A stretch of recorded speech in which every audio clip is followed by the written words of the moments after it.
ये है श्रीलंका, जिसकी आबादी 21.9 मिलियन है। चंद साल पहले तक श्रीलंका साउथ एशिया की मोस्ट ग्रोइंग इकोनॉमी के तौर पर जाना जाता था, बट राइट नाउ श्रीलंका के हालात बहुत ज्यादा खराब हैं। इकोनॉमी क्रैश कर चुकी है, भूख का सड़कों पर राज है, अस्पतालों में इलाज के लिए अद्वियात मौजूद नहीं, बैरूनी कर्जा श्रीलंका का $51 बिलियन से तजावुज कर चुका है। इवन स्कूल्स में एग्जाम्स कैंसिल कर दिए गए हैं due to shortage of printing paper. हालात ऐसे कशीदा हुए हैं कि लोगों को सड़कों पर निकलना पड़ गया। एहतजाज शदीद होता हुआ प्रेसिडेंट हाउस के गहराव तक आ गया है।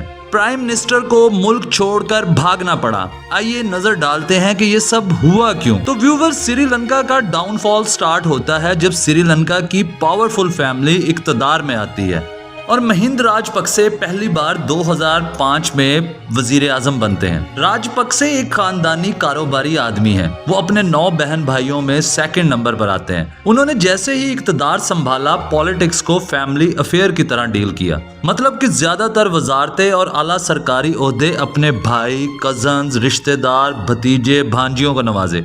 और तो और डिफेंस की वजारत अपने बड़े भाई गोटाबाई के पास रही और बाकी एरिगेशन और इकोनॉमिक्स की वजारतें अपने 2 भाई बेजू और कमाओ को दी। बाकी तनकीद से हटकर श्रीलंका की आवाम ने 2005 से 2015 तक का वक्त खुशहाल तो देखा, पर दूसरी साइड पर श्रीलंका कर्जे में आहिस्ता आहिस्ता जकड़ता जा रहा था। 1983 से लेकर 2000 तक श्रीलंका को मकामी रेबल ग्रुप तमिल टाइगर्स की वजह से बहुत मुश्किलात का सामना करना पड़ा। इस ग्रुप को स्टार्ट से ही इंडिया की सपोर्ट हासिल रही। 2009 में महिंदा राजपक्से की हुकूमत में तमिल टाइगर्स के खिलाफ आर्मी ऑपरेशन शिद्दत इख्तियार कर गया और इसमें उसका हेड मारा गया और इस तरह श्रीलंका को तमिल टाइगर से 19 साल बाद छुटकारा हासिल हुआ और इसका सारा क्रेडिट राजपक्से की हुकूमत ने लिया। उस वक्त भी डिफेंस मिनिस्टर राजपक्से के भाई थे। डिफेंस मिनिस्टर यहाँ उस वक्त के हीरो ठहराए गए। वक्त के साथ साथ उस डिफेंस मिनिस्टर गोताबाय पर करप्शन के स्कैंडल्स भी सामने आए। इनमें चाइनीज स्टेट डिपार्टमेंट के साथ डायरेक्ट डीलिंग से लेकर यूक्रेन से मिग फाइटर जेट जैसे स्कैंडल्स थे। हत्ता कि राजपक्से ने अपने दौर में बहुत से न्यू मेगा प्रोजेक्ट्स का भी स्टार्ट किया। राजपक्से ने इसके लिए काफी भारी लोन लिए और उनके साथ डेवलपमेंट स्टार्ट की। ये स्ट्रेटेजी शॉर्ट टाइम के लिए काम कर गई और कुछ ही सालों में श्रीलंका की इकोनॉमी बूम कर गई और 2006 से जो श्रीलंका की करेंसी की कदर थी वो 2014 में डबल हो गई। इसी दौरान में श्रीलंका की जीडीपी यूक्रेन, फिलिपाइन और इंडोनेशिया की जीडीपी को क्रॉस कर गई और तो और 1.6 मिलियन लोग गुर्बत की लाइन से भी निकले।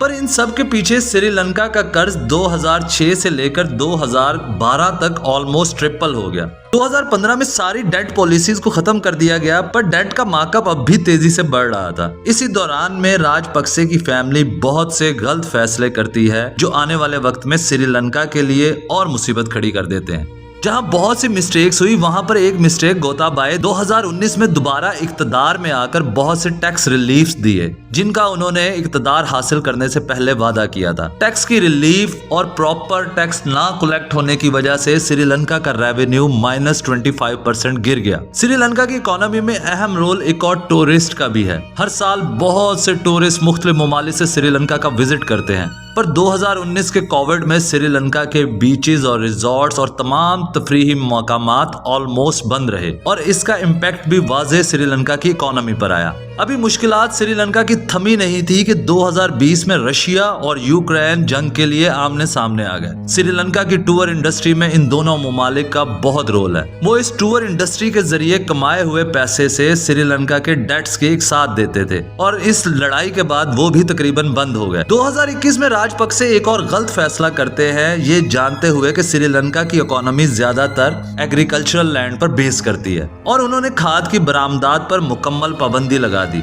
और फार्मर्स को लोकल ऑर्गेनिक खाद इस्तेमाल करने के अहकाम जारी किए। इस रिफॉर्म्स के खिलाफ पूरे श्रीलंका में शदीद एहतजाज हुए और आखिरकार हुकूमत को फैसला वापस लेना पड़ा, बट उस वक्त तक बहुत देर हो चुकी थी। फसल को बहुत नुकसान हो चुका था, मुल्क में अनाज की वाज़ेह किल्लत देखने को मिली और रातों रात खाने पीने की अशिया की प्राइसेस आसमान को छूने लगी।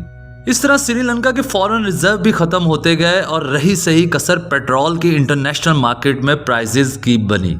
हालात इतने खराब हो गए कि चीजें इंपोर्ट करने के लिए फ्यूल तक मुल्क में मौजूद न था। श्रीलंका की हुकूमत के पास इतने से भी पैसे ना थे कि कर्ज की इंस्टॉलमेंट तक अदा करे। फरवरी 2000 तक इन्फ्लेशन 17.5 से बढ़कर जून तक 53% हो गई और अनऑफिशियली 139% रही।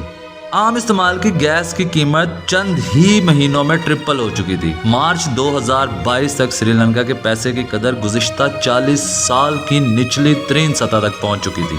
2019 तक Sri Lankan foreign reserve 7.6 billion dollar थे, जो कि मार्च 2020 तक 1.93 बिलियन डॉलर रह गए और जून 2022 में वही फॉरेन रिजर्व सिर्फ 50 मिलियन डॉलर रह गए।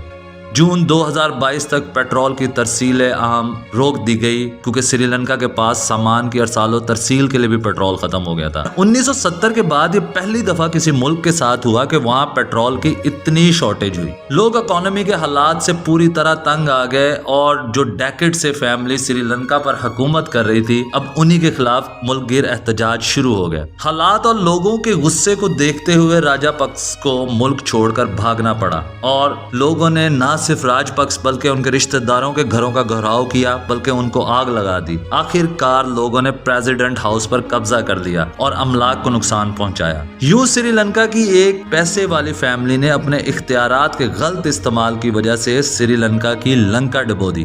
तो दोस्तों, हमारे चैनल को लाइक एंड सब्सक्राइब करें और नीचे दिए गए बेल आइकॉन के बटन को दबा दें ताकि नई आने वाली हर इंफॉर्मेटिव वीडियो से आप बाखबर रहें।